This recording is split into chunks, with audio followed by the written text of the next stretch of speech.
Yeah, this is where all the magic happens, right? So you got to think about. Let's just get into it. So I want to just talk about right back to base principles. Everyone said, "Oh, water." I mean, this morning, so you said water has value. We all know that, right? And so you got to think about it. Water is money. How do I convert that water into more money? How do I change that conversion rate? And so, and then we want to understand is how plants react to water availability. And so plants react differently, whether it's stressed or it's not stressed. And so we'll talk about that. And the key thing here is, I mentioned it earlier, that I might think I know what the plant needs, but if the plant can tell me what it needs, isn't that better? It's like having a baby that's crying. And is the baby crying because it's hungry, it's wet, it's got gas, it's got all these different things. And it's like, I just want you to stop crying, I want to help you. But if the baby can't communicate, okay, you get experience, but initially if the baby could just say, hey, this is my problem, and you could fix it. And so there's no guessing, no messing around. Well, the plant can tell you what its problem is, and so therefore you've got a better chance of fixing it. So let's learn from the plants. And then it's also about, like, an inch of water is not an inch of water. It's got different value at different times in the cropping life cycle. And so an inch of water during vegetative stage in corn is worth about 4 inches during tassel. I mean, it's that you get 4 times the benefit of supplying that inch during tassel. So I just made that number up. I'm not exactly sure, but you get the idea that inch has a different value at different times. I obviously got this out of order because I'll get back to my number 5. This is learning forward. It's really just coming back to the permanent probe and what can we see. I want to talk about value-added decisions. So how do you use the probes, soil moisture sensors to actually make profitable decisions? And then not only can we learn from the plants, we can learn from the soil. And I want to bring all of this back to how we use the sensors to determine this, right? Help teach you how I can learn from the plants using sensors, how I can learn from the soil using sensors. And then we'll talk about bringing that together to value add. So it's kind of breaking it down to first principles and then building it up again. So let's jump into it. And when I talk about converting water into money, it's pure economics. Like this is goes back to what Steve was saying at the beginning, where the more water I use, the more yield I get, correct? Well, not necessarily. I get to a point on some crops where I actually don't get more yield. I actually get depending on the conditions, I could reduce my yield. And I might get some yield with no water applied. That's a dryland crop. So you'd think that you're going to get more, but not necessarily. So you can overwater some crops more than others. If you've got a corn crop, harder to overwater. But you can waste water and you can waste fertilizer. And so there's an economic penalty, maybe not a biological penalty quite so much. So both ways. So if I get that penalty for overwatering cotton, I might not get the penalty for overwatering corn. And so if you think about all the pivots that you got, and you'd say, maybe no one's got a 900 gallon a minute well anymore, but I use, if I've got one that's 600 and one that's 900, and I turn them on at the same day and I run them for the same number of hours in the season, I turn them off, I've just put 50% more water on that 900 gallon a minute well, like that pivot being supplied by the 900 gallon a minute well. It's had half as much again, right? Did I get a 50% yield increase? I don't think so. You might have had a little bit of a yield increase, maybe you've come up a little bit, or maybe it was actually worse. Maybe you don't have enough oxygen in the soil, maybe you're washing a lot of nutrients out of the soil. So you got to think of it like that, right? And if I'm trying to convert water into money, right, then there is an economic option. And I can tell you that from what I've met around the area here, the smart guys worked this out years ago. And that is, I don't want to be setting yield records. I want to be making more money. And almost always, it means taking your foot off the gas and saying, you know what, I'm not going to strive for 275. I'm quite happy growing 245 year in, year out. And just make sure that you spend the right amount of money on it. And so whatever the metrics work out for you, but taking your foot off the gas, because if I'm driving everywhere at 90, I'm going to get way worse gas mileage than if I drive at 65. And so you got to think about that. You know, water is precious, just like gas was in that example. So it's not setting yield records, it's about like getting on good terms with your bank manager and buying the farm next door. It's about being profitable, and if you back off, you're going to be a whole lot less stressed as well, because you know you're going to get there year in, year out. So that's the observation that I've had just working with some really smart farmers around the district. And it's, you know, kind of almost like an open secret. It's like, you know, I'm not going to be bragging about or even telling you what I'm growing. It's between me and my checkbook. And but they're the guys that are making the money when they've learned this lesson that, you know what, any extra bit of rain I get or anything else, that's helpful. But I will tell you that the more you back off, the more variability comes into play. So you've got to get on top of that as well. Okay, so what does water do to a plant? So you've got to think about building up a plant. It's made of plant cells, right? So if you think about, hey, I want to construct this plant like I'm making it out of Lego, right? Hopefully everyone's played with Lego, you know what I'm talking about. You just get the Lego bricks and you put them together. Now I'm building a plant. Well, if I can increase the supply of my Lego bricks, they'll build it quicker. But if those Lego bricks are just physically bigger, like the Duplo bricks, I'm going to be growing this enormous plant. And so those two things, like cell production and cell size, are driven by access to moisture. And so, what do you mean, Dave? Well, the reason they grow lettuce is hydroponically, apart from the fact that it's kind of more, you don't have to, it's cleaner, so you can kind of harvest them and you don't have soil in contact, is because water is non-limiting, right? And so what's actually happening when water is non-limiting is I'm growing my cell size. I actually forgot to introduce this graph here where this is basically water, this is wet on this side, this is getting drier to a point where the plant's dead. And so my photosynthesis is on the top. That's my cell production, and then this is cell expansion underneath here. So cell expansion is maximized when water is non-limiting. So photosynthesis can be maximized even when I'm running a little bit of a deficit. So come back to my lettuce example, right? I want to harvest the leaf. I want to grow that as quickly as I can so I can get to sell it. So I want to keep water non-limiting. So what do? I grow it in water, oxygenated water with hydroponics. So I can grow it. If I'm growing this in the field, I'm going to be irrigating it like 3-4 times a day just to keep it topped up. So that's because I want it to grow really, really rapidly. I want to maximize this cell expansion. But now let's think of it the other way. So I've just built my house and I put down sod on the front lawn. I got my drainage right. I put in an irrigation system, and I get to my first summer and it's like, hey, let's turn this sucker on. And I have the irrigation come on at 5 o'clock every morning. What am I doing? I'm wetting it up. If it's well drained and I don't have puddles everywhere, I'm keeping it topped up here. So what do I get? Beautiful, lush lawn, except it's too lush. It grows, and I've got to mow the sucker. It's like, oh, damn it. And now I'm a slave to my front lawn. What do? I'll tell you, get strategic. So let it dry down a little bit, right? Photosynthesis is still maximized. I'm still producing all the same number of blades of grass. They're just a little smaller, a little thinner, but it's still green, it's still lush. I'm not constraining growth, I'm constraining vigor, but not growth. And guess what? Now I'm irrigating that every 3 days. It gets a little dry. Got to go chasing some moisture. Previously, when I was irrigating every day, those roots were just like really shallow, maybe 3 inches deep. And the kids would run around on it and would tear out and they'd leave skid marks and all this stuff. Well, now I let it dry out a little bit. The roots have gone deeper. It doesn't pull out. It's tougher, but it's still soft and it's green and it's all the things I want. And do you know what? I've now backed off the vigor, so now I can mow it every like 10 days. Hey, hallelujah. I've just used strategic irrigation management to give me something that I wanted, which was a nice, soft, green, lush grass. The kids can run on it, all of that. It's more hardy, it's tougher, and I don't have to mow it as much. Wow, what could be better? Just think about that, right? So that's all strategic irrigation management is altering my access to moisture to drive the crop to do different things.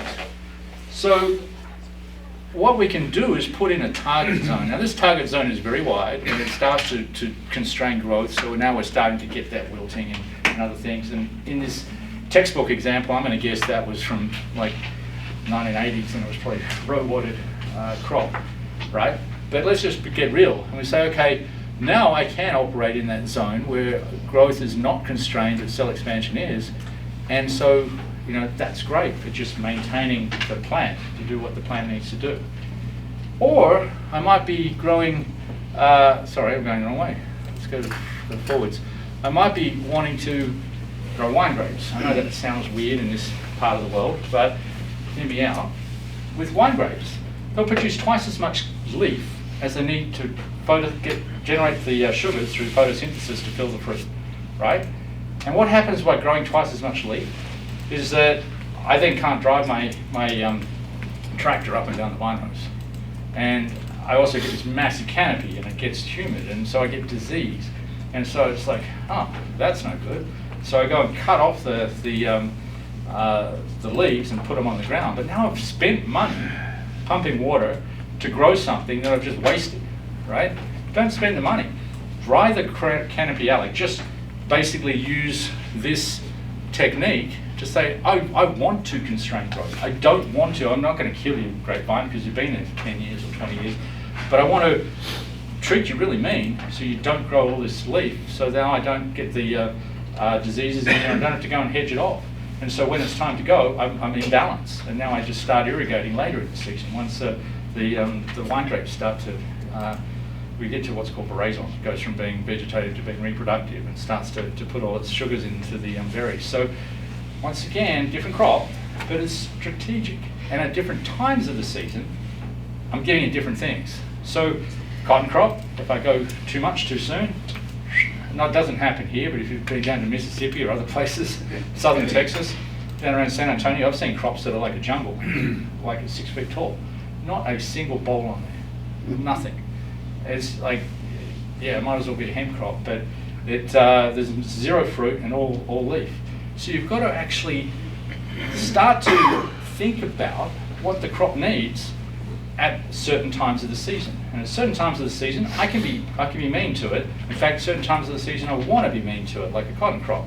If I'm growing it in Australia and I'm row watered, then I can get 4 inches on, so I can catch up. I can fill the soil again. So I can be really mean and push that sucker. I can start with a full profile, and I can stress the hell out of it and drive those roots to 3 feet down, and then I can, and before I start to get a flower. So depends on your system that you've got, but the take-home message here is that by changing where you have these full and refill points, you can drive the crop to do different things. And it's really important because that's how you turn this water into money. You want to give it, make it do things at certain times by giving it water, holding back water, just like we did with your front lawn. So now let's learn from the plants. So let's introduce the technology. I've got this probe, it's stuck in the root zone, and it's going to tell us some stuff. So, sorry, I forgot where my next slide was. So yield potential, genetics, times water and nutrients. The thing is that those water and nutrients, that's an opportunity to grow more, right? The genetics are stuck, but yield and nutrients, I can change that all the way through the season. The trouble is, how do I get water and nutrients into the plant? It's through the roots. It's the only way of getting water and nutrients into the plant. When you could argue that there are some foliars that you can apply, but generally speaking, that's what we're doing, is getting it through the root zone. The trouble is you can't see the root zone unless you've got sensors in there. So what we're trying to do is shine a light on the part that actually matters. It's that conversion of water and nutrients into money, into the part that pays. And that's the opportunity here. And water has the single access to water, not necessarily irrigation, but access to water, has the single biggest impact on yield and quality of anything you can do. And so we've got to get that right. But to get it right, we've got to look in the root zone. So what we've got is now a squiggle, and this is where I said I'd start to introduce you to what it all means. So this is a volumetric sensor, and so I go up, my gas gauge is full, and then I'm starting to use water out of my gas gauge out of my gas tank in different ways, right? So what we can see straight off is each one of these steps is a day. Why? Because the crop takes water out of the soil as it drinks, transpires through the day, and then it rests at night, and then it drinks and it rests and it drinks and it rests. So I can actually watch the plant drinking. Remember that baby? It's like, why is it crying? Well, now, if you learn what these signatures are, you can understand why, what to do. And so this crop is actually saying, you know what? I'm going to let it be the guide. And these are small steps, and then they're big steps, and they're small steps. Why? Because this is a flood irrigated cotton crop.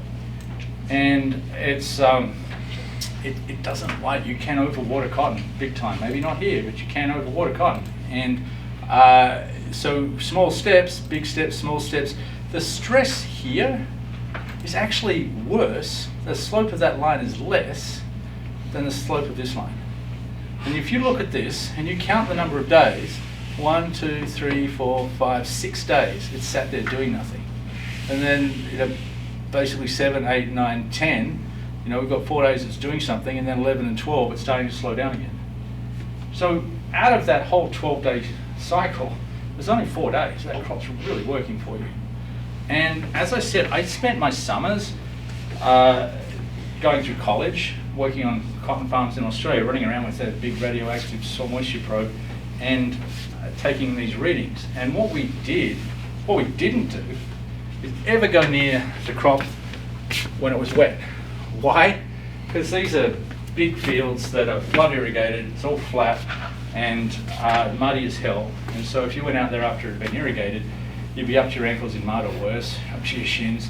You're messing up the monitoring site, it's slow, and so nobody ever did it.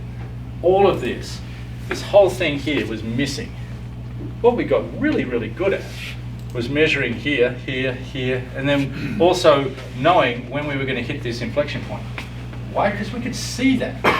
We could see when the crop got a midday wilt. We could see when it got a bluish tinge. We could see, oh, I know it's moisture stress because I can see it. And by the way, I got really good at predicting it. So what we got really good at doing was not letting it go into the stress, because we were great agronomists and we were doing the right thing for this crop. But all we did was, it's like running around the block and then trying to hold your breath. We came in not there, but back here and irrigated. And so out of that whole cycle, instead of having, like 4 days of growth, there might have been, and 6 days of waterlogging, it was probably more like 8 days of waterlogging and 4 days of growth. And so we stalled it out. We didn't know that because the crop wasn't talking to us. We were the smart guys, we were the agronomists, we knew what to do. Once we got this technology and we watched the plant and they went, oh, wow, this is bad. And like we kind of thought it was waterlogged, but we didn't know how bad.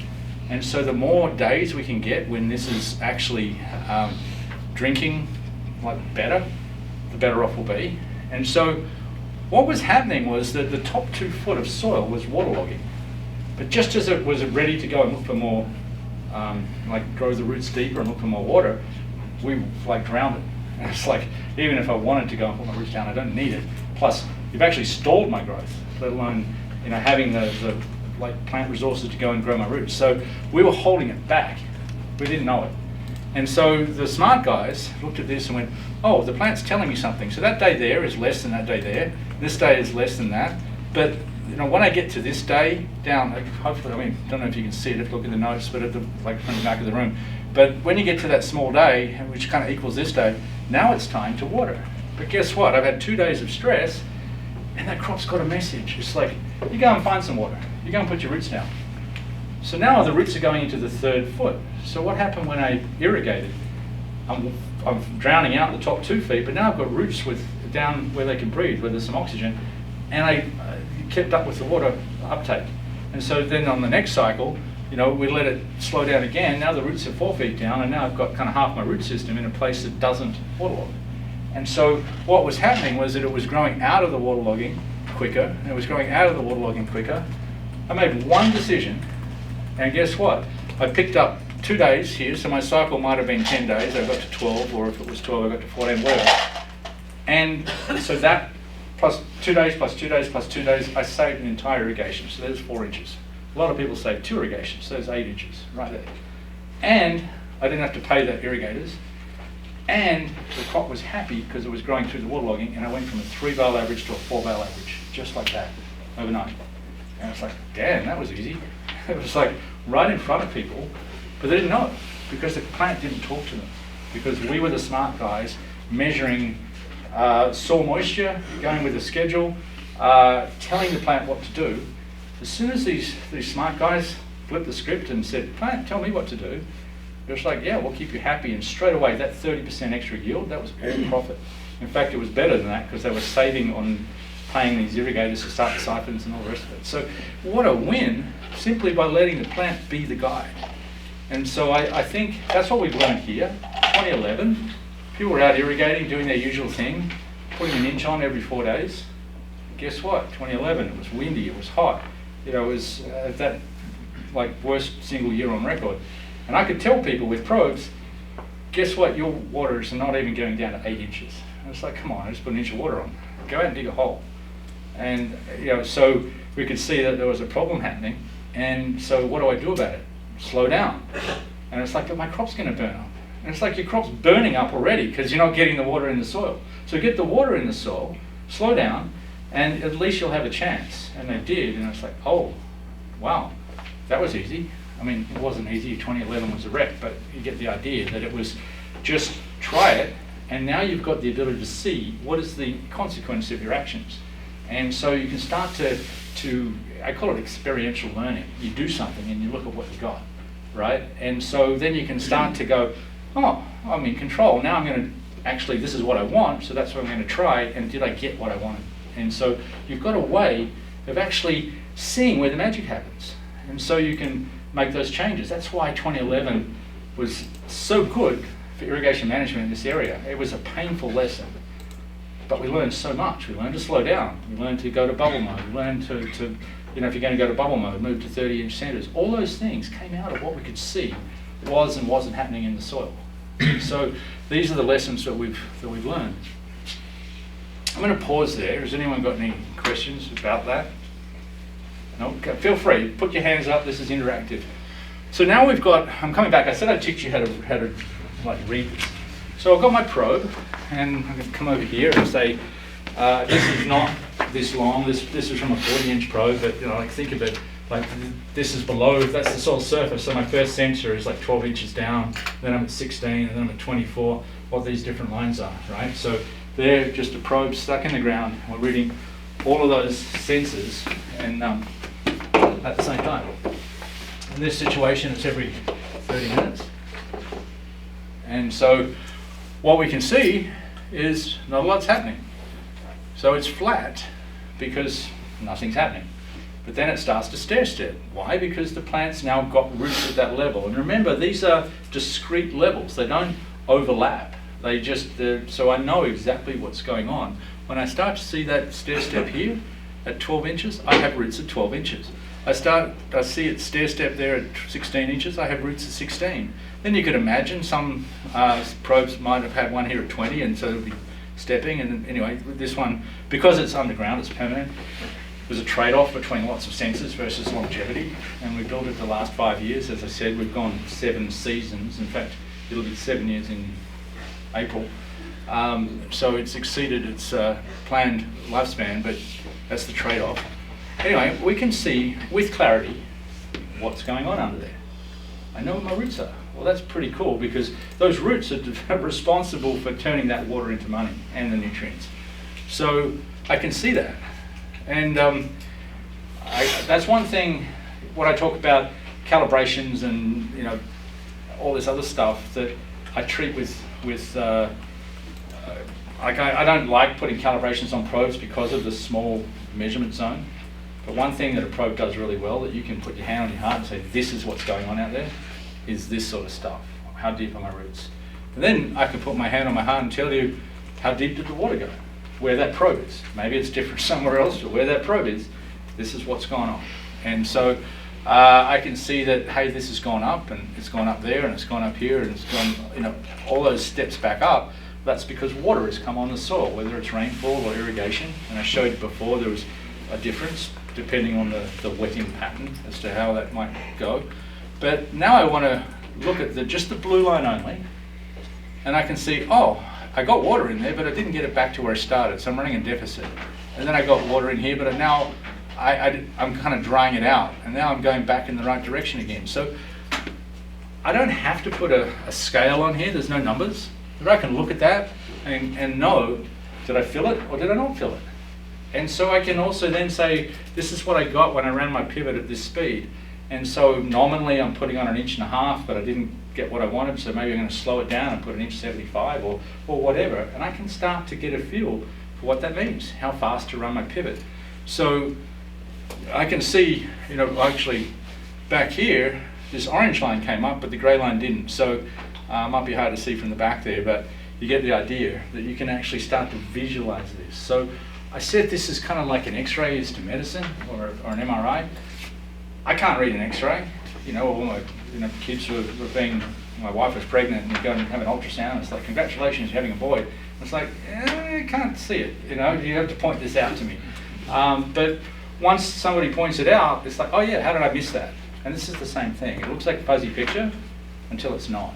And then once you get that, you go, I'm in control now. I can see this. And so, I want to teach you how to read the X-ray, but don't be scared about it, because it's really just, everything's relative, right? And am I kind of going down or am I coming back up again? And so, it's so relative. So if I wanted to read the green line, I'd read the green line relative to itself. And I would read the red line relative to itself. So that's that whole idea of not worrying about a calibration, but just, it's like taking that shot with that rifle and you know where the next one's going to go because you can use that as your reference point. And so, I can see if I'm going up or I'm going down, I'm increasing moisture or I'm decreasing moisture. It's really simple, really, really simple. So here we are with another site that water's going on and it's kind of blipping up and back and blipping up and back. It's not getting wetter or not. Down here, maybe it's coming up just a fraction. But what I want to draw your attention to is these inflection points. So it's that stair step relative to itself. And so we can see here that, just like I showed on that other example, I've got big steps and small steps. But then if you look at that and you go, now I draw a line through there and I've got small steps and then big steps. As it's drying out at 16, it's picking up at 28. And so I can now start to look at that relativity. And the first person, I didn't work this out. I had a farmer who started using this 2 years before me in Australia. I started it in 1999, but he'd started in 1997.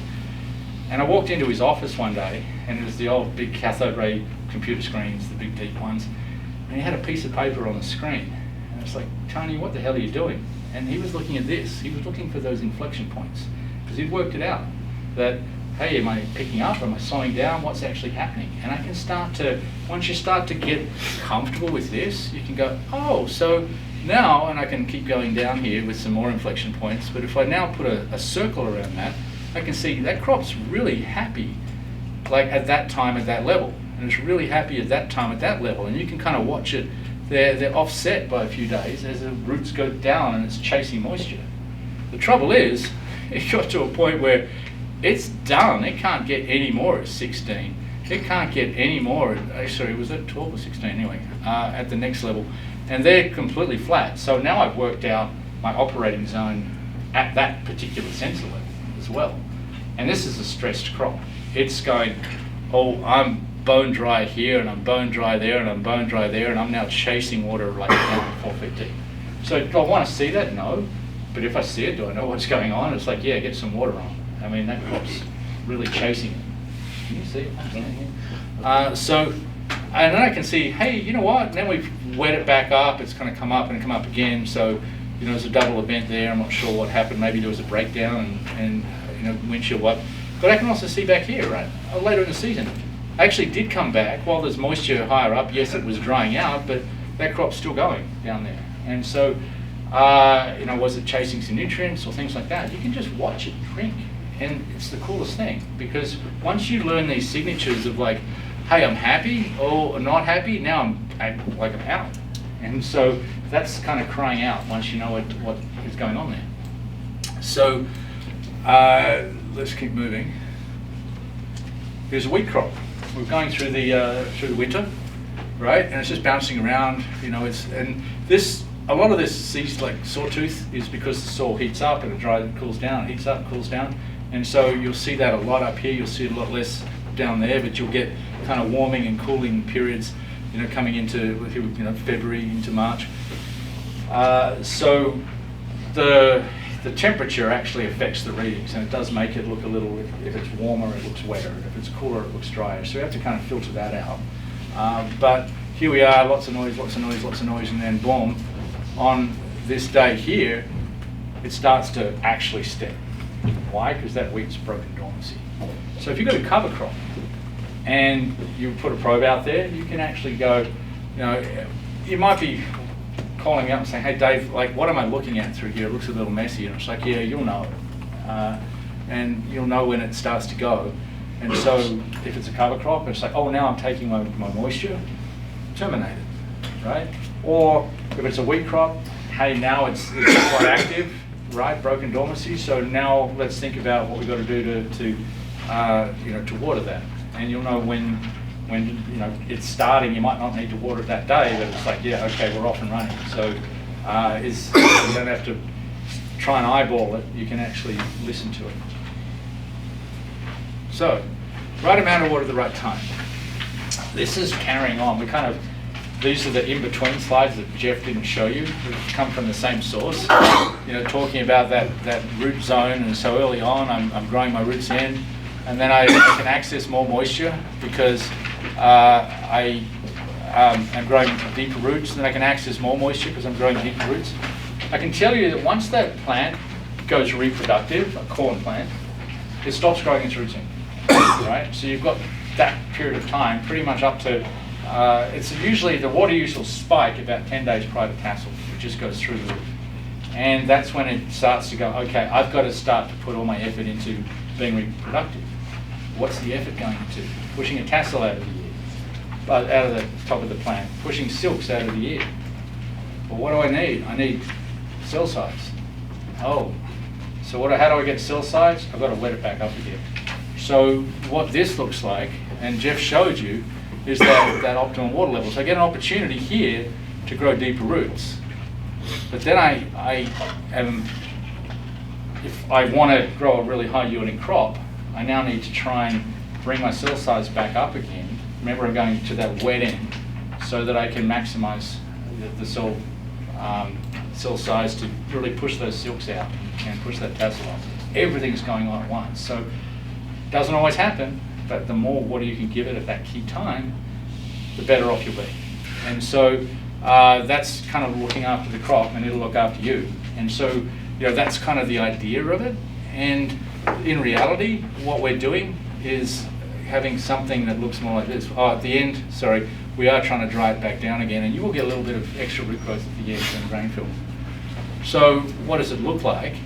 Well, I want to try and grow my roots down, so that's what this green zone is doing. And so it's kind of like a small pot and then getting bigger and getting bigger. But once I hit a certain point, all I'm trying to do is keep up with it. If I can get ahead of it, great, but if I'm just keeping up with it all the way through, then that's good enough, generally speaking. And so a classic deficit irrigation is just kind of stepping down as you go. And then you get to a point where you can now keep up because the actual water use has gone past the peak. Now, you still can grow a high-yielding deficit irrigated corn crop. You just got to have access to the moisture in the soil. And so, remember, I said that the crop's not going to grow roots when it's reproductive. So you've got to have them there. So that's kind of the tricky thing. It can't go and find more water early.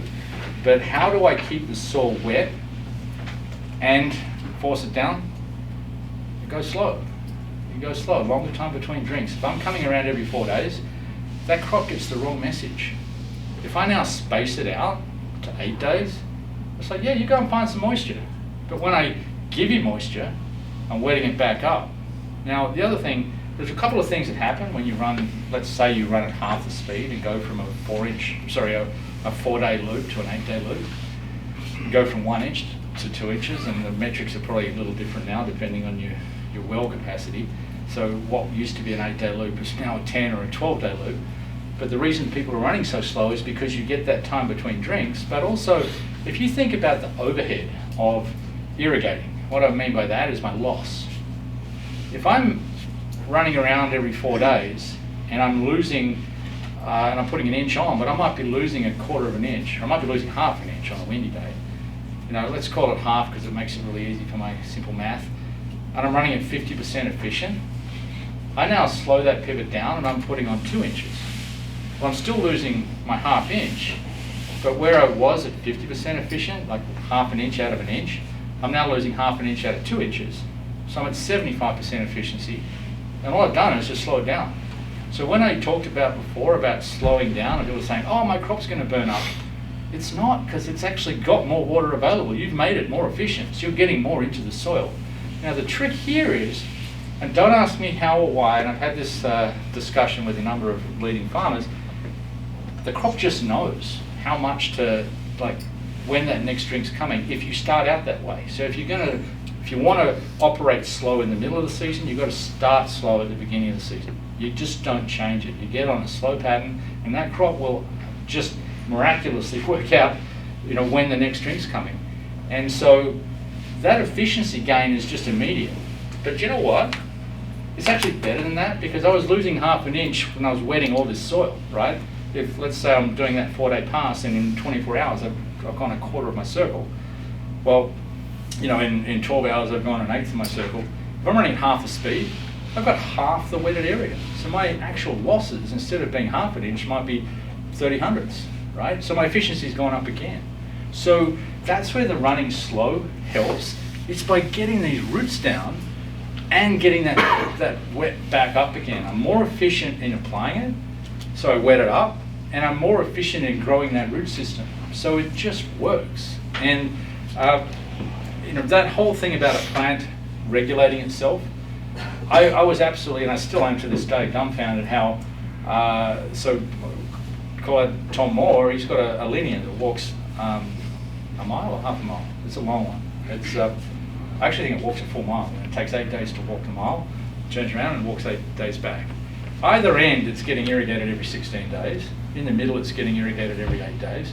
Then you've got kind of different combinations of 14 and 2, like it gets to one end and it turns around and comes back. And in 2011, that drought of record, I asked him what was the yield difference north to south, with a walk north to south, and he said 0. He said there was a difference on the west side. He said the whole field averaged 200 bushels, and I think it was like 1548, like Pioneer. It was a workhorse hybrid. And the west side was 170, the east side was 230 because you've got the humidity difference with all the prevailing wind. But he said north to south, that crop was just dead even. And it's like, how can a crop regulate itself? I'm not the guy to tell you, because I genuinely don't know, but what I can tell you is from experience it does. And so if you want to have that long deep drink, you've got to start that way. And you're almost better off starting later, do a lap, turn it off, and then go, than you are just, don't want to tell anyone to turn their pivot off around here because you can't pump enough water. But that's, really what you want to do is just run slow, start slow, run slow. And that deep root system will pay for itself, and I'll show you how. So, and then coming back to my irrigation template. So what we're setting up here with this green zone is an irrigation template. Very simple. It's like, hey, this is how I grow my corn, and then you'll have a different one for different crops. This happens to be subsurface drip, and so you've sort of still got that shape of going down and then coming back. What happened here? Well, we'll show you that in a sec. But really, we've let the crop go, started with a full profile, really important, and then turned on the drip and watered it, probably got a little bit of rainfall, and then turned it off and kind of got back to that same point, and then running hard. Well, what's actually happened? Why is that not higher up? When you look at the individual levels, roots are going down on the blue, roots are going down on the green, roots are going down on the red, just got to the grey. It's probably something a little bit sort of deeper down as well, probably 48 inches down. But then once you turned on, starting to wet up that top level, which was probably around that 12 or 14 inch mark, and then 4 inches below that we're wetting it up, and then we're wetting it up again. So we're pushing that water out and down. Finally, that wetted onion got to the deepest layers. So okay, I've got to a point here where I'm pretty full profile, so let's let it go again.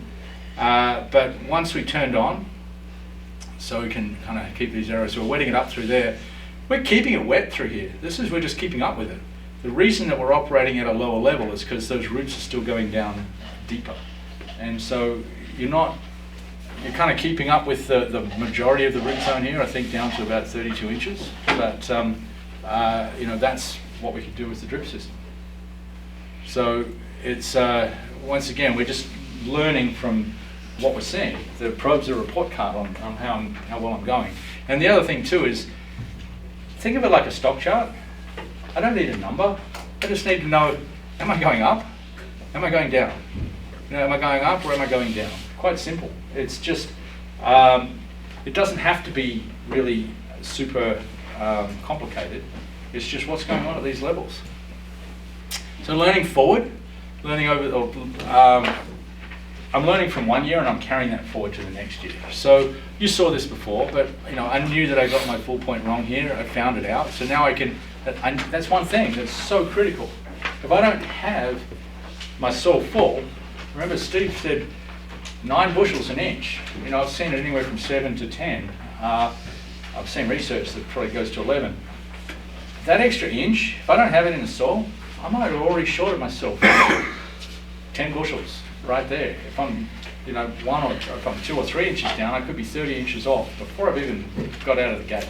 And so knowing what that is, I can be really useful going forward, and I can set my template leading into the next year. But I can also learn a lot of other things, like as far as how much water did the crop take out. We used to take the probes out like, hey, Mr. Farmer, you've put on your last irrigation. Can I come and take the probe out? Yeah, I've made all my decisions for this year. Sure you have, but you haven't stopped learning from this year. And so if I took that probe out of the field after I put my last irrigation on my cotton, and it was kind of back up here somewhere, look where I ended up. And it's like, I wouldn't have known that going into next season.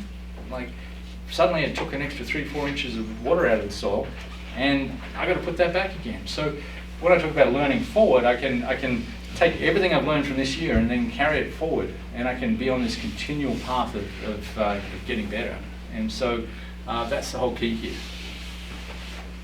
So yeah, I need to put some water in the soil. We actually made a decision already to hold off. We're not like down here somewhere. We can do that close to planting. So I've only got to get another 2-3 inches in there. I might get rain, I might not, but I don't need to irrigate today because I've got plenty of time to get it on there. And this, by the way, as I said, was out here on this farm. In fact, yeah, that was the 2025 season, and then this is the data that we had in there from that cotton field. And so, yeah, and then we can plan forward for 2026. Value-added decisions. So, start off with, I'm just talking about putting water back in the soil, like pre-water, very timely. Should I be doing it? Should I not be? Well, we can start to look at, where am I today? We're in here in February, and I can look at, how wet I was at each of those levels, and then we can start to see, okay, I can hold off, got to the middle of March, and then pull the trigger, and we can actually watch that water go into the soil, blue, green, red lines, but not the orange line. And then did it again and got to the orange line and starting to move the grey line, and then did it again and starting to get water now down to that pink line. And it's wetting from the top down, and I'll prove to you that what happens in terms of the soil wetting up, that you've got to wet the top in order to get water to the bottom. It doesn't just run to the bottom unless you've got cracks. You've got to wet the top, and then it'll wet the next layer, and then it'll wet the next layer. And as I said, I'll prove it to you in a video. So, yeah, this is kind of first value-added decision right now this time of year. Do I pre-water, and how much do I do? And once again, how much do I put on? I don't know. Irrigate, see what happened. Am I there yet? No. Irrigate again. Am I there yet? No. Irrigate again. So I can get an idea, especially if I did it last year, but I just know what I've done. 2020 hindsight. So, next value-added decision. Gosh, there's a little text on there. And that's what it looks like too, by the way. That was a cotton crop, and then we're down here, and now we're having to wet back up. And so we're looking at it with different views. So you've got all the different layers, or we've got the single layer on my gas gauge. And once again, you can do something and see what was the outcome. And you can then learn from that. Man, if that was 2 inches, I've got to put another 2 inches, and I'll probably be up here. So it's not that hard. I don't have to go in and use calibrations, etc. So we'll keep going. Final irrigation. So the example before was from a permanent probe because it's in there before the crop's in there. We used to, and many people still do, plant the crop, get a plant stand, put a probe in, run it through the season, pull it out, harvest the crop. And so there's been a huge amount of value with that over the years. And why? Because they know when to finish. And so I can actually look at this and go, okay, I know where my crop stages are. I've just measured when dent was. I can predict when black layer will be. But black layer is physiological maturity. It's not like the crop's still green, right? You've only just got there, it's fully green. And then, so it's transpiring, so I've got to keep it going. And my experience has been that it needs another 12 to 14 days of water use. Now that's going to get less and less and less, right? So it's not full water use, it tails off. But I can put a date in there where it's like, oh, okay, I know that it's mature, now I've got to dry it down. But I can look at this and go, well, sorry, before I go there, I can say I've been able to get the soil this dry with that root system. Doesn't matter whether the root system is 20 inches or 40 inches. I just know that that's how dry I've got this year. So that's the size of the pot I'm working with, right? I know I've got access to that because I've done it many times before. So I can easily get to that point, and I know what day I've got to get past. Now I also know that these stair steps are going to get smaller, but I don't think I'm going to get over the top of that X. I need to come in wetter than that, and it doesn't look like it. So I can look at that and go, yeah, I need to irrigate again. And so, am I there yet? Can I shut down? No, you've got to keep going because for that crop in that year with that root system, this is what it's telling me. And once again, there's no science, it's just geometry. You can just kind of put a line on the screen and go, okay, I need to get to that point and I can dry it out this much. And it's so easy, it's so simple. But what I can tell you is that, like, Farmer in his first year learning this, as I was teaching him this lesson, so once again, I'm going way back to like 2010, and this is in the Oklahoma Panhandle up at Texoma. And I was driving down, I think it's 54, and said, hey, I'm driving past your door, you want me to drop in? I was like, yeah, let's come and have a look at these probes. He had 22 or 24 circles, and he had 4 probes. And I looked at them and said, well, why have you shut down? And he said, my consultant's been out and probed all around every circle, and he can get that sucker down to the hilt. And I don't know whether it was a 4-inch probe or a 6-inch probe, but he was wet. He said, I'm wet, I can shut down. And it's like, whoa. Okay, so I've got, think about this. This is your soil, but how big's the straw? And we looked at the data, and he only had roots down to 20 inches. And we could see that on all the circles. And it's like, you know what you did, right? You've got like 900 to 1,000 gallon a minute wells, and you started early and you kept that wet. Yeah. So that's why your soil's wet, right? Because you've got all this capacity. But by having that capacity, you created an over-irrigated situation. That crop didn't have to try. It's only got its roots down 20 inches. So you don't have all that water. You've got the amount you can access, right? How big the straw is in that cup. And it's like, oh, so what are you telling me? I said, you need to irrigate again. Oh, really? So then he said, okay, well, I trust my consultant too, so I'm going to give you half the circles, we're going to irrigate again, put on an inch. The other half, I'm not going to. He said, I'm done. Well, there was basically a 20 bushel turnaround. All the ones that usually came in 10 bushels lighter, you put the extra water on, they came in 10 bushels heavier.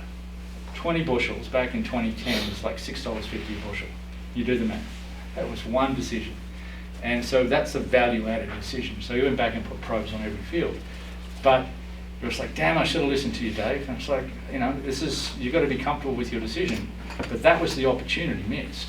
And So once again, it's a really easy thing to do, and it's simply because you've measured that root system, and you know when that crop needs to stay irrigated or have enough access to moisture, or else you're not going to get across that finish line. So real life example, this is rugged looking old software, but here is a guy from Dalhart, and he didn't have enough water out there. He's probably long time ago, so was that 14 years ago, still probably only had 3.5 gallons per acre per minute. And so this is a classic deficit irrigated situation. He's irrigating, but each time he's irrigating, he's not quite getting it back to where he started, and he's not getting it back to, he's losing ground the whole time until we get past that peak water use and we're coming down the other side. And if you can put on 1/4 of an inch, and the crop's using 3500s, that 1/10 is coming out of the soil each and every day. So we're going down and down and down and down until you get to a point where now the crop's using 1/4 of an inch and you can supply 1/4 of an inch. So we're keeping it going. So you get the idea of my trajectory versus this trajectory. But he said, hey Dave, when can I stop? I said about 3 days before that crop's finished. You're going to be irrigating all the way as it's drying down, or else it's going to dry down on you. And so the decision there was keep going till the end, and you can see he put his last irrigation on, and then there were big steps, and then there were small steps, and it just finished, done. He was running on empty. So that same farmer on a different field then said, I don't have enough water on this particular well, so I'm going to plant half my circle. So I guess it was 60 acres, or it could have been 80, I'm not sure, but it was somewhere, it was a lesser amount, and he started windshield wiping. So we can see that crop's using water, but now he's got, instead of say 3 gallons per acre, he's got 6. Or 3.5, he might have 7. So now he can actually get ahead of that crop. He can irrigate and windshield wipe and get ahead of it during that peak usage. He's just keeping up with it, and then as it comes down the other side on its water use, he's putting on more than what the crop's using. And it's like he's just going up and up and up and up, and it's like, whoa, whoa, whoa, you got to stop. This is, you're going to end up with really wet, soppy soil, and you're going to want to run a combine over that? No, dry it out. So you need to stop. And so the decision there was, okay, stop, and now you can kind of count the days, but that was probably 2 weeks worth of dry down versus 3 days. Same farmer, 2 different fields, 2 different decisions, because he had a soil moisture sensor out there and he could see what he needed to do. And that's about your added decision right there. So,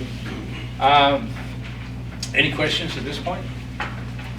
So we'll move on. This is the same but different. So what we saw with Jeff was starting out with saturated and moving to dry. Well, I've found an example here that starts out dry and moves to saturated. It's exactly the same thing. It's just a different image. And it just, because what I wanted to prove is that water sticks to the surface of the soil particles and it's tightly held, right?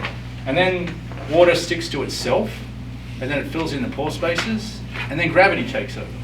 And so, once again, this is when gravity takes over. So now I've got my pot, although this is a bucket, but imagine it's a potted plant. And I wet that up until water's running out the bottom.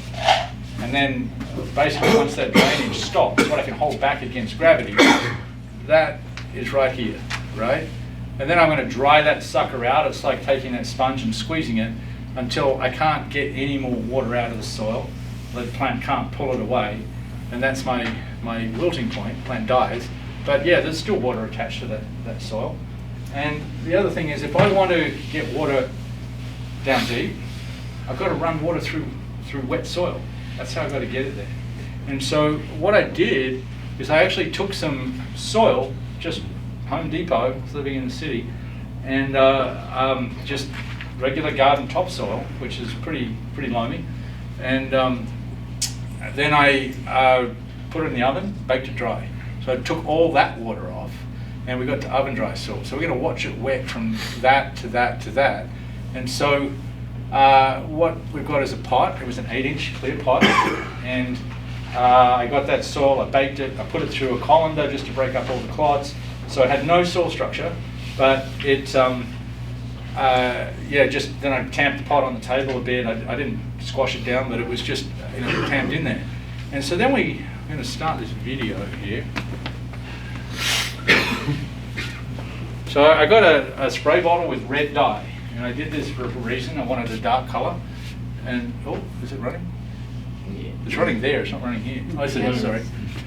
Yeah, so we're wetting this up, and so wet the top half of the pot, and that took a long time. My hand was really sore, but we're about 45 minutes in. I let it sit, and I went away for an hour, and I came back to it just to let it equilibrate. And so then I got a jug, because I got so sick of using a spray bottle and I didn't need to, and I got yellow dye. It's a lighter color, and we put the yellow coming on the top. And there's two things I want to see. You can see that kind of running through, but you've got a light color in here, and you've got a dark color, right? And that matters, because that light color is the water being pulled into the soil in front of it. It's like going in blotting paper. It wants to go there. And then you've got the wetting front coming through behind it. So when that's saturated, the dark soil is the saturated soil.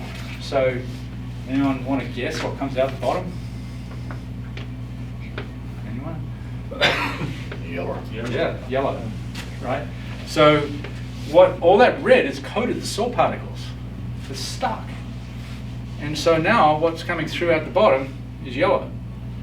And so unfortunately when we sped this video up, they truncated it. And so I can show you a still of what actually happened in the pot. So you can, actually I can advance this now.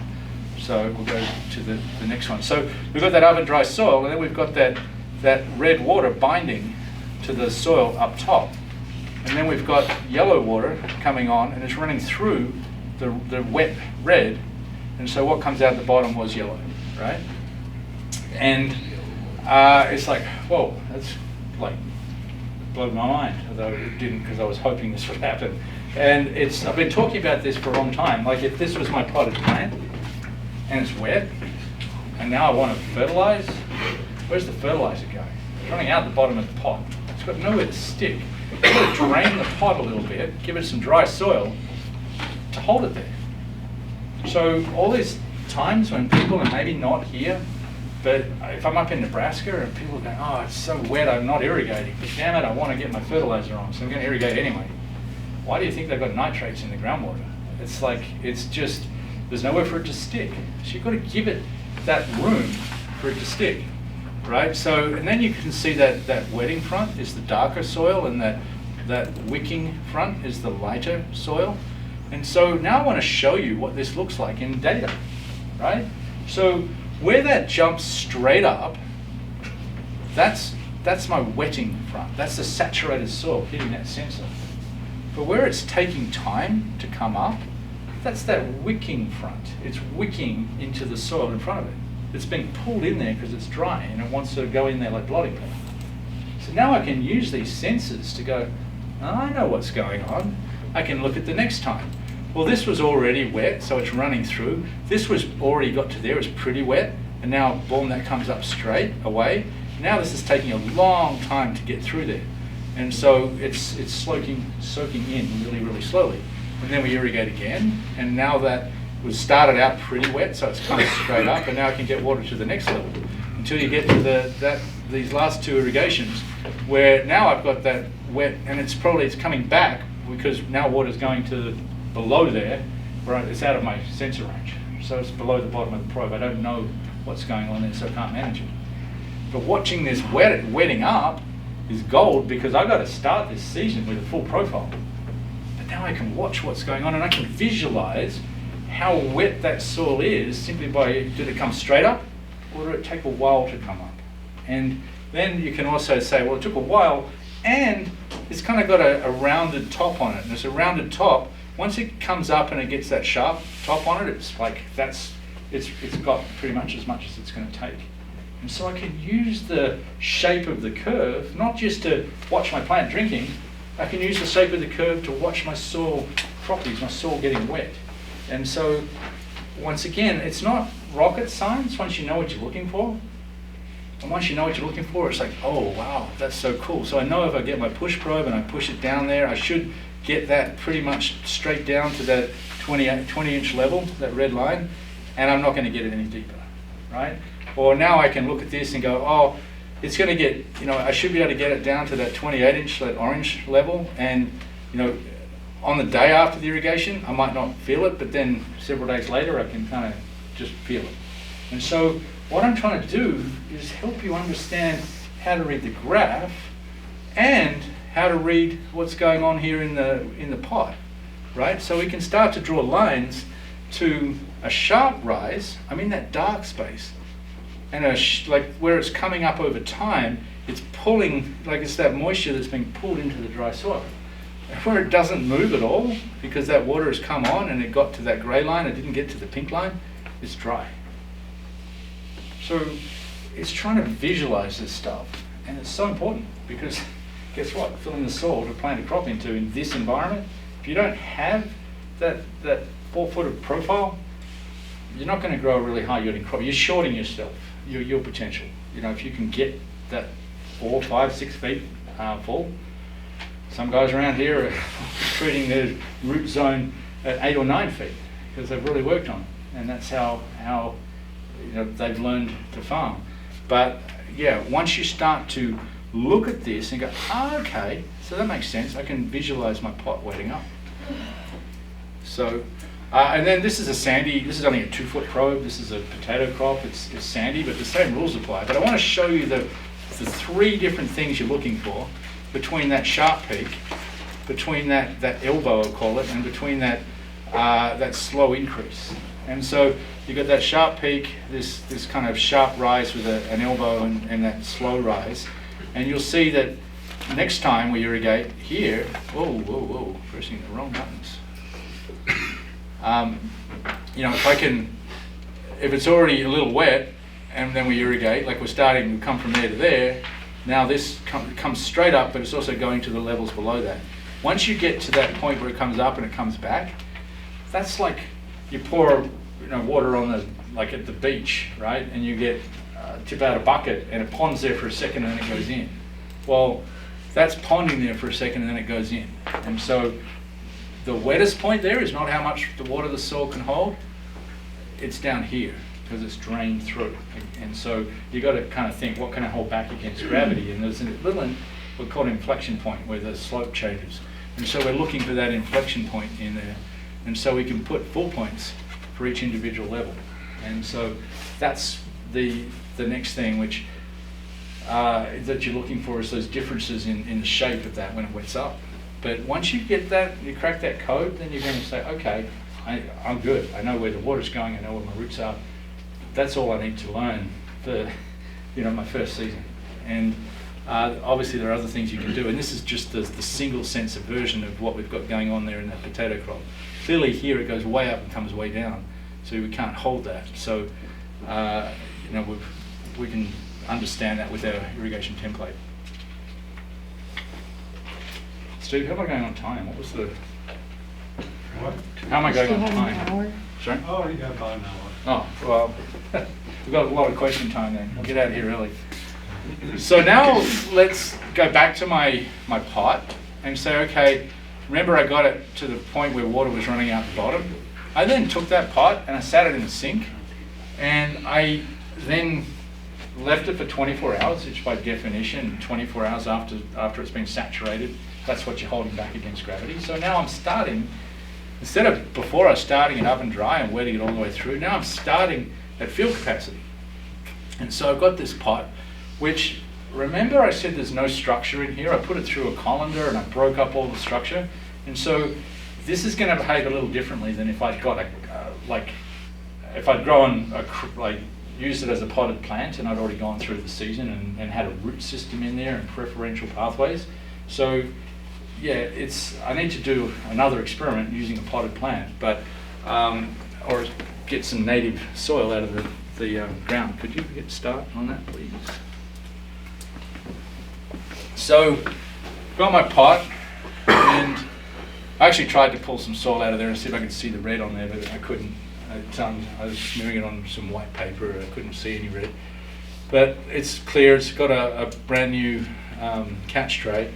And so then I just got clear water and put clear water on the top using my jug. And it actually didn't take very long for something to happen at all. Why? Because we've now got this pot that's just full of water, and it's had time for the oxygen to bubble out of it and stuff. So you can see it's ponding on the top, that's clear. And I want to say within like a few minutes, it came out the bottom.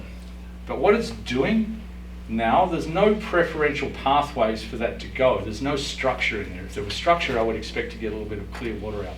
Didn't happen. It's sitting on top, and the weight of that is now pushing down on what's already in there. So, yeah, what came out the bottom immediately was yellow, and so it's what I'd call hydraulic flow. It's just moving through like down a garden hose or like toothpaste out of a tube. So that last water on is going to be kind of pushing on the bottom. As I said, I would expect a fully different result if this was in the field where you've got cracks and channels and earthworm casts and old root channels, etc. But you can see that it's coming out the bottom. It's almost immediately it was yellow.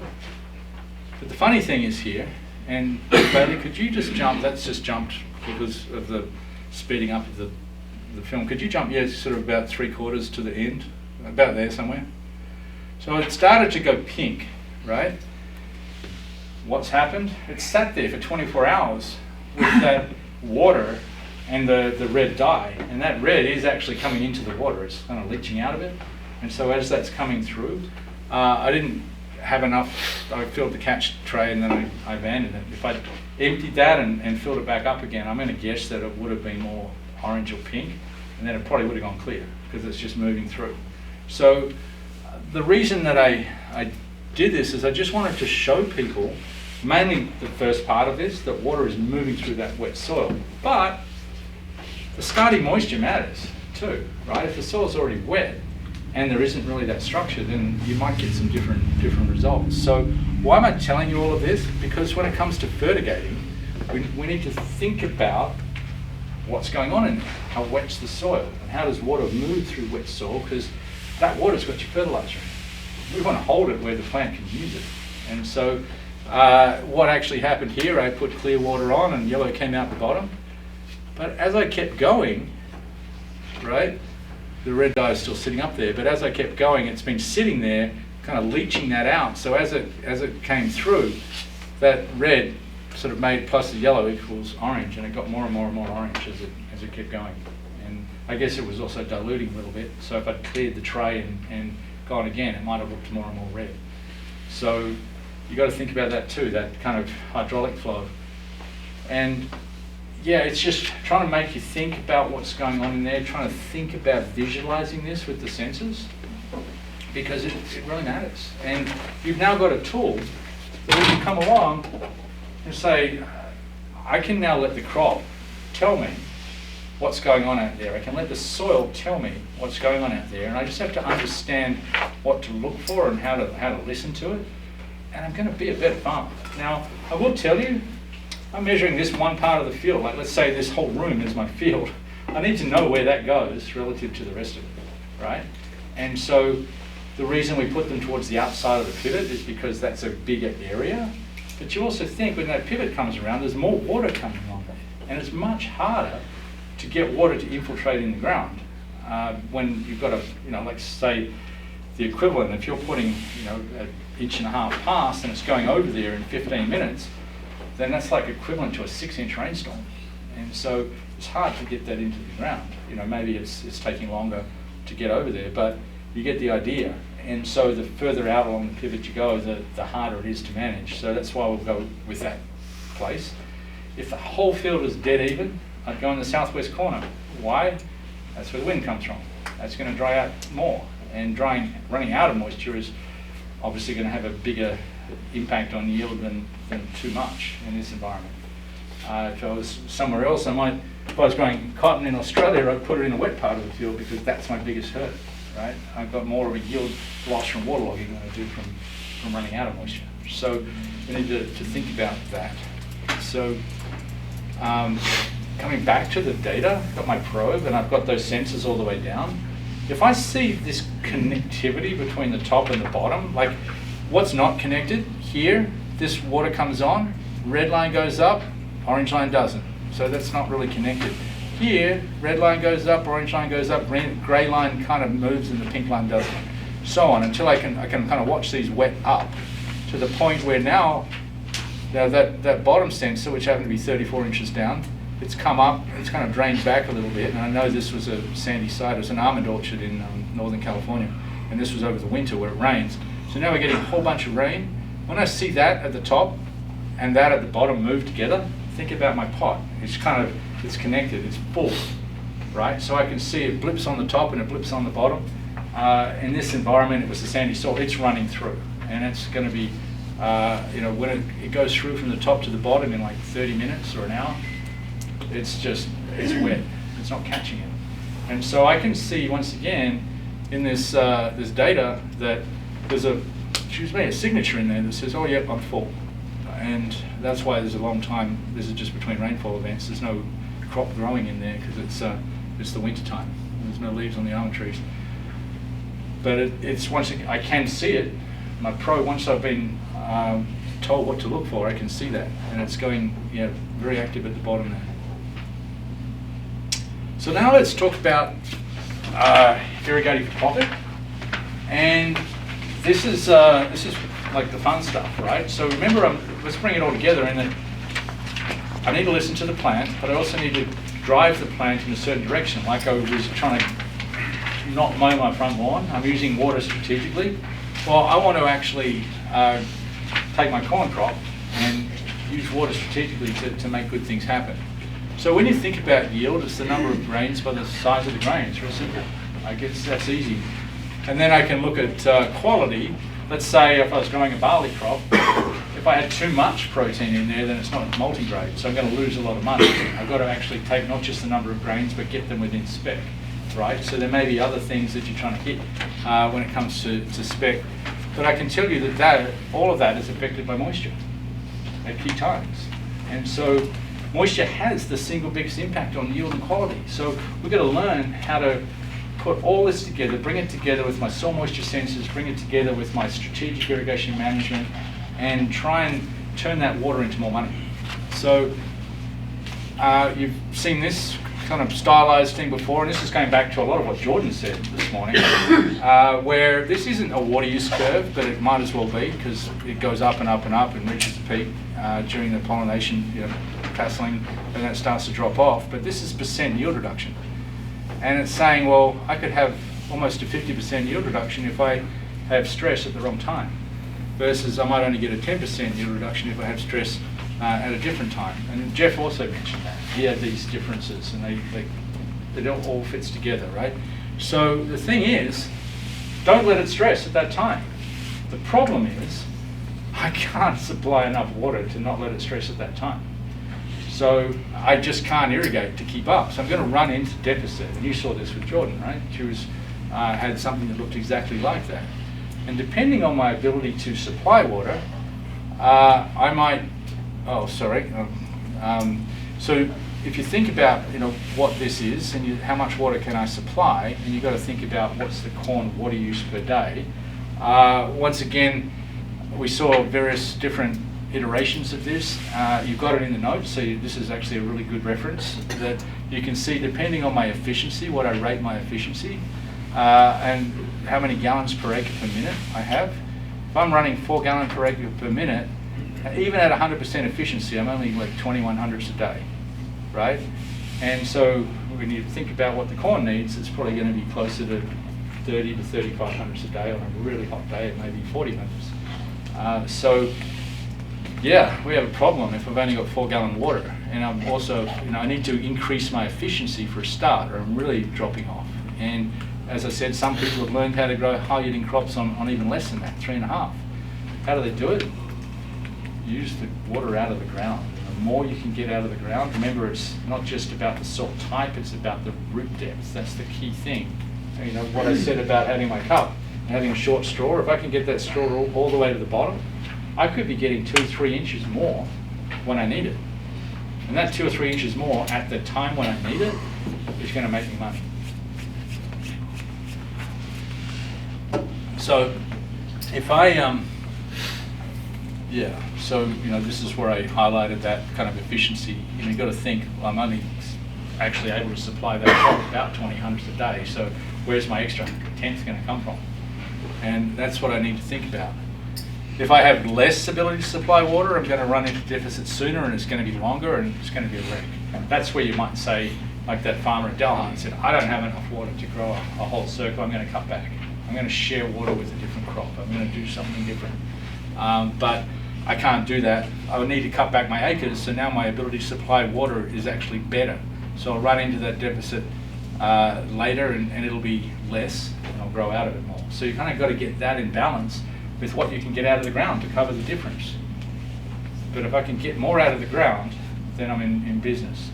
So getting more out of the ground means getting more into the ground. So you've got to have farming practices in place that help you get it in and keep it in. Remember Jordan said pre-water, don't like it, but if you're going to do it, think about ground cover, things like that.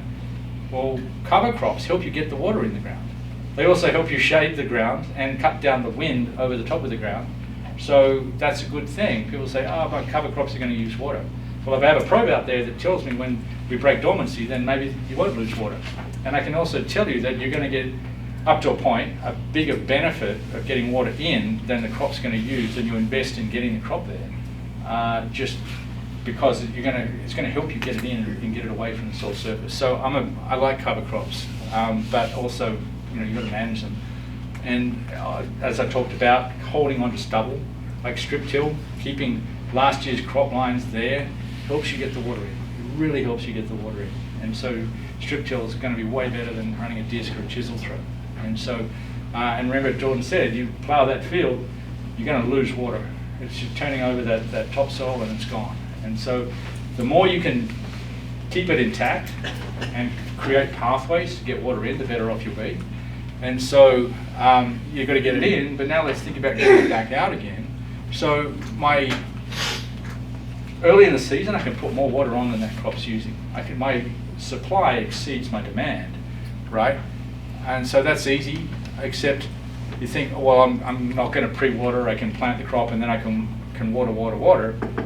And you can, but once again, if you do it by running fast and often, that plant gets the wrong message. So in order to have water here where you need it, you want to get this bit right. And once again, it's so simple. Just run slow. You run slow, longer time between drinks, plant puts its roots deep, you fill up the soil, you're more efficient with irrigation. It just all fits, which is why we've learned in this area over the last 10 years to run slow. It just works. But everyone says, how slow do I go? I'll tell you, as slow as you can, keeping water on target. What does that mean? It's not running out of the field, and it's not running through and out the bottom. Well, I know if it's running out the bottom because I've got a probe there, and I can see if it's running out of the field.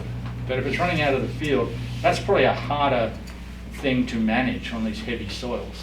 And so, once again, irrigation management and soil health kind of go hand in glove. They really do, hand in hand. Anything you can do to improve your soil structure will help your infiltration rates. And so it's so key. I mean, if you give a shout out to NutriDrip at the back there, if you put it on underground, then it's even better, right? You just give it a hot shot in the root zone. And so the most efficient, and it really works. But if you're like everyone else running a pivot, you've got to try and think about getting that water in the ground and doing it in a way that maximizes how you get it out. So we're going to not give the plant the wrong signals. What we're going to do is try and hold back a little bit here, and if I can generate a bigger root system here, I've got a better chance of actually not irrigating on the back end. If I've got a bigger bucket and I've got access to everything in that bucket, then chances are I'm not going to have to I'll be able to save an irrigation on the back end. And that's simply by saving it on the front end. It seems weird, but the more you water, the more you have to water. The less you water, the less you'll have to water. And it doesn't rain often, but we do get rainfall. And so, you'll get a bigger benefit from that. So what we're trying to do is tilt this in our favour by being a little more miserly at this end, which will help you on that end. But what I want to do is get access to more of what's in there. And so I can actually get that water at that time when it's going to really pay. And I keep coming back to it. It is really simple. It is all about infiltration rates, and it's about running slow to get that water to infiltrate and generating that deep root system. And if you've got other issues, structural or otherwise, we'll start to see that. We can visualize that with the probe. So this is how you start to look underground and make it work for you.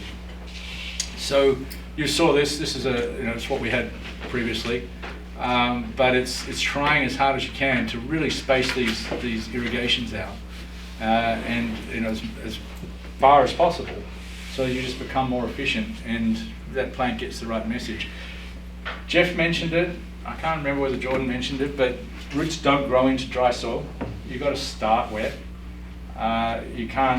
Roots can't grow through dry soil. If you've got water down deep and you've got water up top, you've got to marry that up. Once again, you need to see that you married it up. So you need to visualize what's going on under the ground. And if you can get all this right, it'll reward you for sure. And that's how people have been able to keep yields stable with less water, or even increase yields with less water.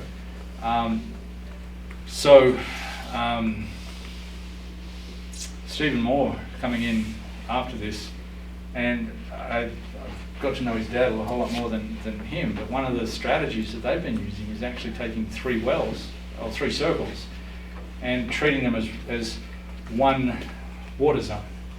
And you'll start, like Thanksgiving, wetting the soil up, because they're operating on probably less than 3 gallons per acre per minute, and just like wetting the soil up as much as possible on 2 of the circles, and then taking that water and aggregating it onto a single circle. So now you've got more like 5.5, I don't know what the numbers are, we can ask Stephen, gallons per minute on 1 circle to grow a corn crop, and the other 2 are full, and grow them as a dryland crop and just not spend the money on it. You can still make good money doing it that way. So rather than trying to chase 3 summer crops, fully irrigated, got 1 irrigated and 2 dryland. I don't think it works on the insurance, because you put water on there and so you can't insure. You have to. Harold, have you got a comment on that, on insurance?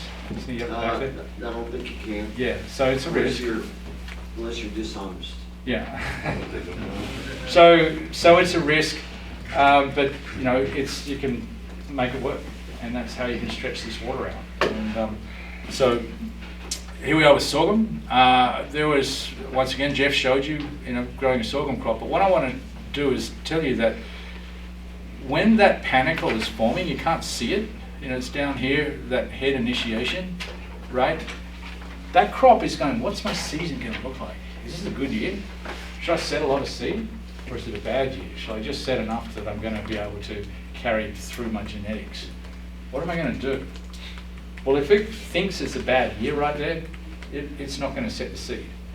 And once that panicle is set, sure, you might tiller a little bit, but you're never going to catch up. You're never going to catch up. Remember, it's a seed number game. And the seed size doesn't vary a whole lot, but the seed number certainly does. And so you've got to set that panicle. You've got to get a lot of seed set.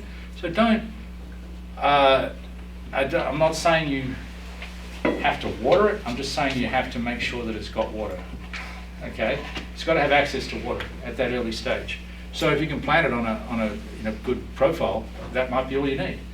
But here on this particular farm, way back when it was a research farm, there was some, I don't have the date on this, but what they had was irrigation pre-plant, 30 days after emergence, 45 days after emergence, booting, flowering, soft dough.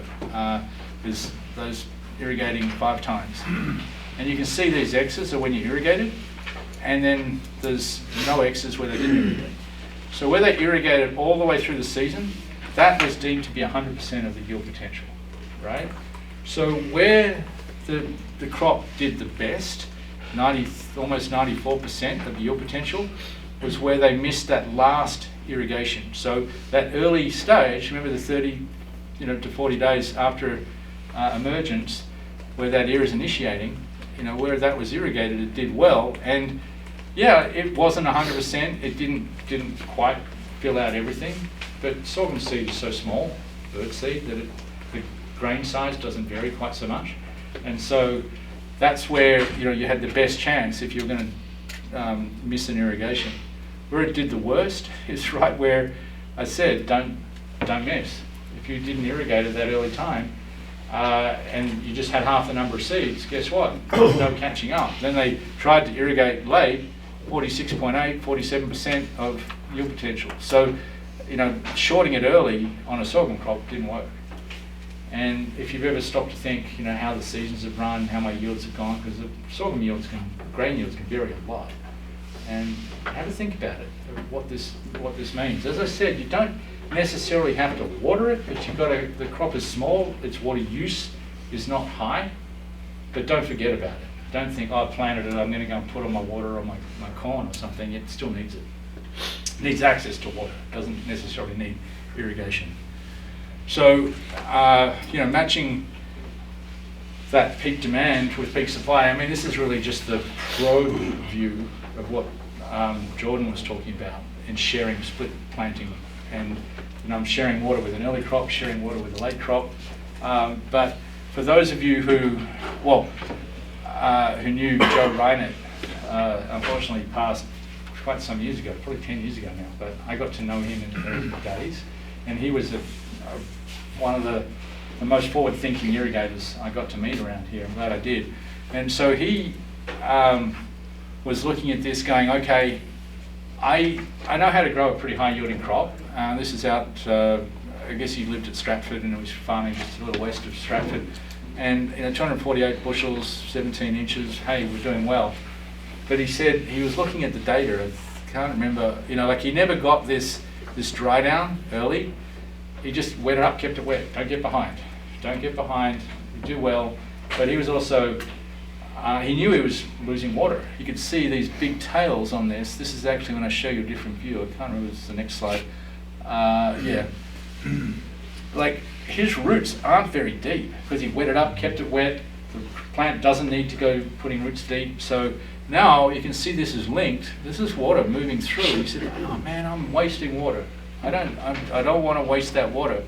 And you can see here that those roots got to 28 inches middle of the season. It's that, like the guy in Texoma who got to the end of the season and lost a bunch of yield. Sorry,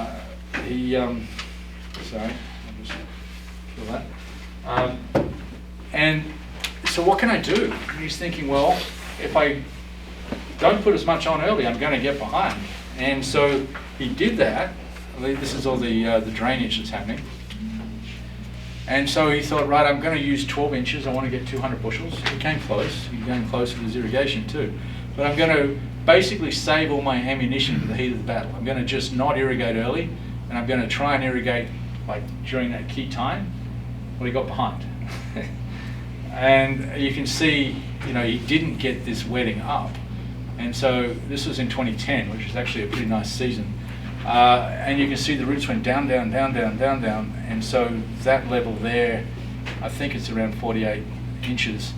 And then when he was irrigating, he could only get water down a foot, right? That's 16, this is 12. And so, what am I going to do? And he was one of the first guys that I saw to do this split planting. So he went 2011, what I'm going to do is I'm going to split plant my water, and so I'll split plant my crop. So, and once again, this is looking at it in a cartoonish version of what Jordan gave you the science on. She's a great scientist, a great agronomist, and she's all science. So I'm trying to break this down to kind of cartoon level. But you've got that same graph where, I got excess capacity here. So now if I grow a second crop, and I'm running out of capacity there, so I grow a second crop, and while that's establishing and I've got excess capacity, I can move that on my first crop, and then on the second planting, I can then, when the first one I'm harvesting that or getting close to it, I can then finish out my late planting. And so it's just using that extra capacity. I'm not telling you anything new that you haven't heard already today, but this is what actually happened with Joe. So we got into 2011, and he planted a corn crop in early April. I don't know, it was 10th, 15th of April. Well, guess what? It burned up. It was so, in 2011, if those of you who are farming, it looks like there's a few people in this room that might not have been, it's great to see that the average age has actually come down a little bit to what I've seen in other years. It was a wreck. It was hot. It was just windy. It was just awful conditions. So he managed to plant that and get the insurance. And so, hey, I'm good. Now let's put all the water on the second crop. So pretend the first crop, it's a little skewed because now he's got lots of water. And so where he was short, now he's probably, I think he had close to 900 gallons. So what he was able to do here, while he was focused on that early plant, he was watering it, and he wasn't watering this. And then he flipped over, and when he put his foot to the gas, he was able to wet that up and keep it wet.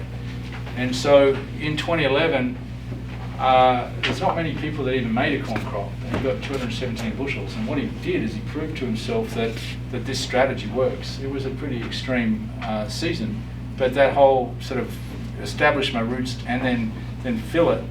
And when you see this, these roots just went down and down and down and down and down and down and down. I mean, this was a 60-inch probe. They got to 60 inches. Almost before he started watering, they were already down to 56 inches. And then when he watered, previously he could only get water down a foot. Well, now he's doubled his capacity, and he can get water down, I think it's 3 feet in here. So, so once again, if you work out ways of trying to push the crop to do these sorts of things, you can win. And you can give the crop what it needs when it needs it. And so, that split planting, I mean, this is now a very old example. It's 15 years old, but it's real. And he could also see and prove to himself what he was doing wrong. I was losing water at the bottom when I didn't get behind. And now I can see that, oh wow, I've managed to get both the deep root system and deep irrigation. And so now there's different ways of getting deep irrigation. This was pre-bubblers, all of that stuff. Mobile drip, subsurface drip. And there's lots of things that are going to help you, but I'm just giving you a real life example because I've got it in my kit back here, that really how somebody has set about inventing this stuff. And just because it's now run-of-the-mill, everyone split plants, what's the next invention? And I'll challenge you guys that you're out there doing it. I'm just the one here kind of interpreting the data. And so I haven't ever told farmers how to be better. They've worked it out for themselves. I've told them what they're doing and then helped them understand what's the consequence of their actions. And you guys have worked it out. And I got to hand it to all the farmers in this area specifically. You've got a real problem and you're really going at it to solve it. Farmers in other areas don't know they've got a problem. And, I love working with really smart irrigators. So that whole sharing water, you got to think about, it's not just between plant dates on the one circle, it's between crops. Jordan talked about that a lot. It's between seasons. You got a half-mile pivot. I mean, I'm not telling anyone anything new. You break it into thirds and you've got 2/3 of summer crop and 1/3 of winter crop. I mean, that's still sharing water, right? And trying to make it go around. And so you can start to do that. And then, like I gave you that example with Tom about sharing it, trying to treat stuff like a dryland crop. Yes, insurance is important, so you've got to take that into account. But if you can, you're looking for a way of making that water go further, then there are ways of doing that too. It comes back to what I said earlier today about farming to your yield potential and backing off a little bit and kind of almost farming within yourself so that you can be more efficient and it's less stressful. And if you don't have to grow high yields to make good money, you just have to not waste water, not waste fertilizer, not waste seed, get it in balance. And you can still, you're further down that yield response, you're actually getting a better economic response when you do back things off. So just to bring it all back together, go back to my visual aids here, right? That begs the gas tank. You make the gas tank. You do make the gas tank. It's how you irrigate, right? You irrigate little and often, that's what you're going to get. You slow down, you're going to get more of this. It's so simple, so obvious, but it's about that rooting depth is the key thing here. So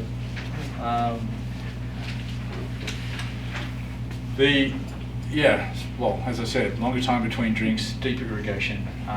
They've been saying that for home gardening for years. It's back to like that example with watering the front lawn. Irrigate twice a week and run it twice as long, and you're going to get a lot more value from it. So it's same applies to running a pivot. That strategic irrigation management is the right water at the right time. It's trying to drive that crop or respond to what the crop needs at different stages of its growth. And so you've got to listen to the plants and apply the right amount of water at the right time. That also means that getting all of your farm in balance so you've got the right amount of water. You're sharing the right, the water between the right crops and planted at the right rates, etc. This is about benchmarking. You don't always get it right. And so just like those guys learned in 2011, it's like, you know, how am I going? It's like you're burning up. Change, slow down. And it could be the reverse. It could be that, hey, you're too wet, you know, take a break, or, you know, it's running out the bottom. So until you start to watch, you don't know. And so you really need to benchmark those. And also, if you make a change, and let's say you change your irrigation setup, so I've got my data from last year, I've got my data from this year, you know, is it better? Did I make the right change? I've changed, you know, the way things, you know, changed my tillage practice, or I've changed my planting, you know, gone to strip till, I've changed cover crops, whatever it is, you can actually see, is it having an effect? Every time that pivot walks over that probe, how did I go? It's a report card. And so, you know, that's what I can actually understand. And so that learning forward is about the seasonal probes, because everything I've learned in that year I can carry forward to this year and next year and so on. And so that finishing strong, as I said, it doesn't matter whether it's a seasonal probe, a permanent probe, it's a case of finishing out that, think of it like a car race. I want to be going over the finish line with my foot hard on the gas, but I don't want to be carrying a lot of gas in the tank at that time either. You know, I want to basically drain the tank and finish strong. So that's where you can actually use that just simple like geometry. How dry did I get it? When's the finish line? Do I need to gas up again before I get over that finish line or not? So,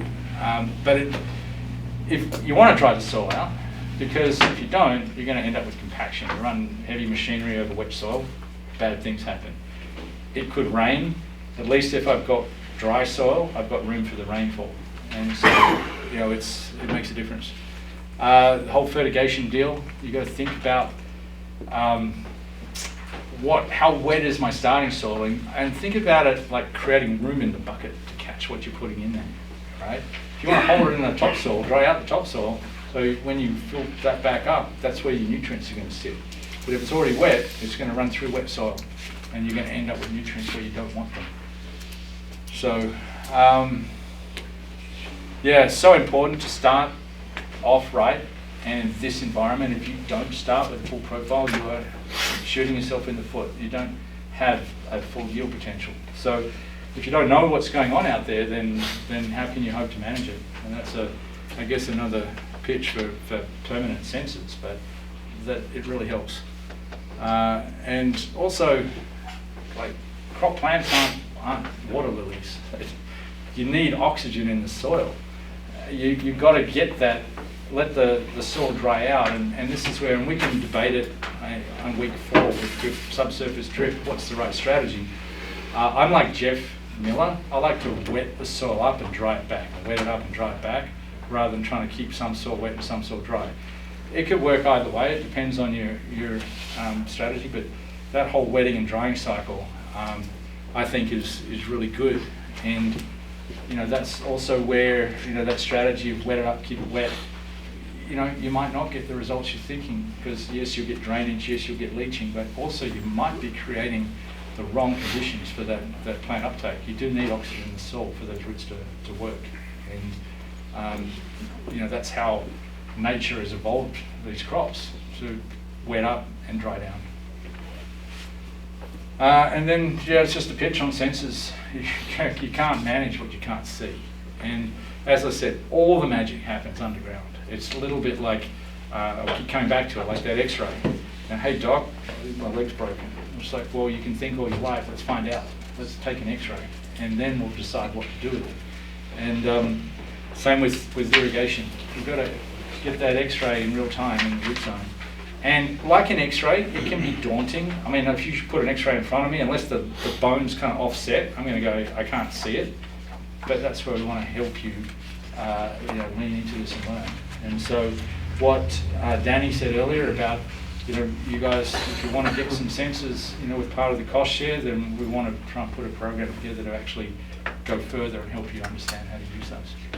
So, yeah, you've got my contact information in the book, so don't be afraid if you've got questions.